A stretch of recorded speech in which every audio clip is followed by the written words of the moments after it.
Good morning student. शुरू करते हैं आज की क्लास। सब्जेक्ट बही खाता तथा लेखा शास्त्र और बही खाता तथा लेखा शास्त्र में बैंक रिकॉन्सिलिएशन स्टेटमेंट का चैप्टर चल रहा था। इस चैप्टर में आपने कुछ क्वेश्चन किए थे। आज एक और क्वेश्चन के माध्यम से समझते हैं बैंक रिकॉन्सिलिएशन स्टेटमेंट किस प्रकार बनाया जाता है। प्यारे बच्चों, ये क्वेश्चन है मोहन की रोकड़ बही में 10,500 की जमा बाकी क्रेडिट बाकी दे रखी है। अब जब कैशबुक की क्रेडिट बाकी होती है और पासबुक की डेबिट बाकी होती है तो इसका अर्थ ये होता है कि ओवरड्राफ्ट है। ये शेष ऋणात्मक शेष है और इस शेष को कहाँ लिखते हैं? माइनस अमाउंट में लिखते हैं।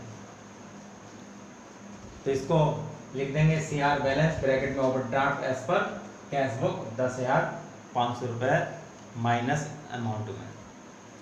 जो धनात्मक शेष होता है और धनात्मक शेष का होता है जब कैशबुक का डेबिट शेष होता है और पासबुक का क्रेडिट शेष होता है, तब उसको धनात्मक शेष कहते हैं, क्योंकि आपका पैसा बैंक में जमा है और इस दशा में जब कैशबुक का क्रेडिट शेष हो जाता है और पासबुक का डेबिट हो जाता है, ये ओवरड्राफ्ट हो जाता है। आपने बैंक से पैसा निकाला है, आप बैंक के कर्जदार हैं। तो इसको हम जो ऋणात्मक जब शेष होता है तो उसको लिखते हैं माइनस अमाउंट में। इसमें कहा है कि 31 मार्च 16 को थी, परंतु पासबुक की बाकी से निम्नलिखित कारणों से भिन्न थी। उसकी जो पासबुक की बाकी थी वो ये निम्न कारणों से भिन्न थी, अलग थी। पहला कारण दे रखा 540 का चेक रमेश को दिया गया था जो अभी तक भुगतान के लिए प्रस्तुत नहीं किया गया। जो चेक निर्गमित किए जाते हैं, हम अगर किसी व्यक्ति को चेक देते हैं भुगतान के लिए और वो बैंक से भुगतान नहीं लेता तो कैशबुक का बैलेंस क्या हो जाता है? कम हो जाता है, क्योंकि हमने उसको कैशबुक में लिख लिया क्रेडिट में। लेकिन पासबुक में वो डेबिट नहीं हुआ, बैंक से उसका भुगतान नहीं हुआ, इसलिए पासबुक में वो डेबिट नहीं हुआ। तो कैशबुक का बैलेंस क्या हो गया? कम हो गया और पासबुक का अधिक है। तो क्या करेंगे? हम इसको प्लस में लिखेंगे, प्लस अमाउंट में, क्योंकि आपका क्या हुआ? कैशबुक का बैलेंस कम हो गया है और पासबुक का अधिक हो गया है। तो जो हमने आप यहाँ लिखा है कैशबुक, तो कैशबुक की तुलना हम पासबुक से कर रहे हैं। तो कैशबुक का बैलेंस अगर घटेगा तो क्या करेंगे? उसको प्लस अमाउंट में लिखेंगे और कैशबुक का बैलेंस पासबुक के अपेक्षा अगर अधिक होगा तो उसको माइनस अमाउंट में लिखेंगे। दूसरा पॉइंट दे रखा है कि 300 रुपए का चेक जिसमें भविष्य की तारीख डली थी,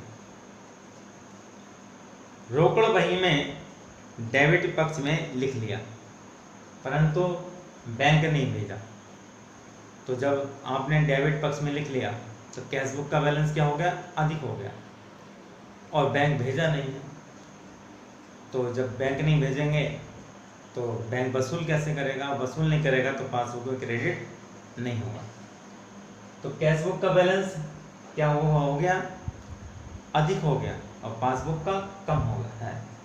जब कैशबुक का अधिक हो गया पासबुक की अपेक्षा तो क्या करेंगे? इसको हम माइनस अमाउंट में लिखेंगे और क्या लिखेंगे? इसको cheque debited in cashbook but not send to bank 300 रुपए।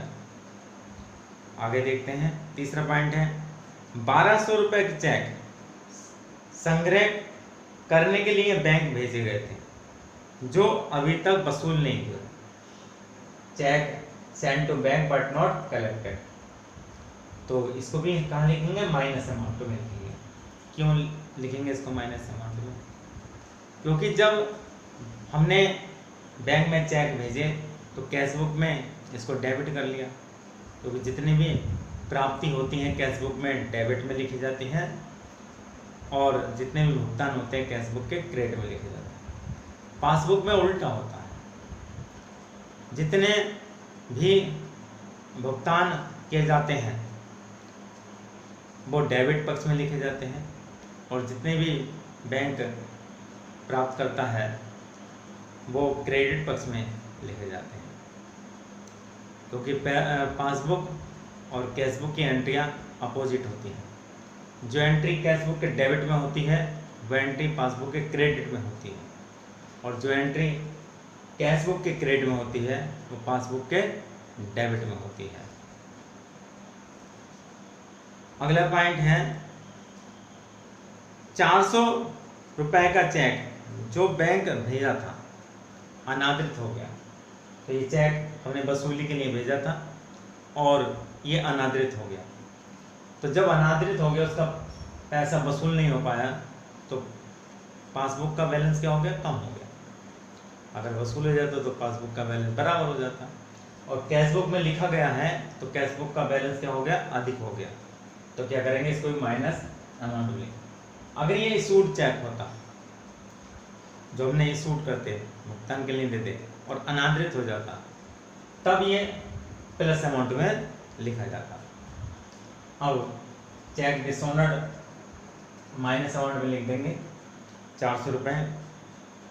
बैंक ने मोहन के आदेश पर 50 रुपये बीमे का भुगतान किया। मोहन के आदेश पर 50 रुपये बीमे का भुगतान किया है।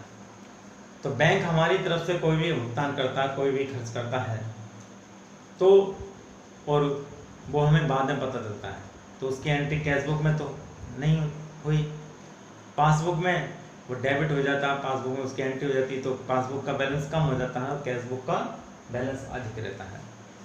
तो उसको भी कहाँ लिखते हैं हम? माइनस अमाउंट में लिख देंगे। Insurance premium paid by bank 50 रुपये। बैंक ने 15 रुपये छूट लेकर 1000 रुपये देय बिल का भुगतान किया, किंतु रोकड़ बही में इसका लेखा नहीं किया गया। बैंक ने हमारे बीपी का भुगतान कर दिया, कितने? 1000 का बीपी था, 15 रुपये छूट लेगा, इसका मतलब 985 रुपये का भुगतान किया। तो 985 रुपये पासबुक में क्या हो गया? कम हो गए, और इसका लेखा हमने कैशबुक में नहीं किया। तो कैशबुक का बैलेंस क्या है? बढ़ा हुआ है। तो जब कैशबुक का बैलेंस बढ़ा हुआ है पासबुक की अपेक्षा, तो क्या करेंगे? इसको माइनस अमाउंट में लिख देंगे 985 रुपये। और बैंक समाधान विवरण आपसे पूछा है, तो इस प्रकार ये बैंक समाधान विवरण आपका बन गया। अगर ये पासबुक का ओवरड्राफ्ट दे रखा होता तो हम पासबुक का ओवरड्राफ्ट ऊपर लिखते।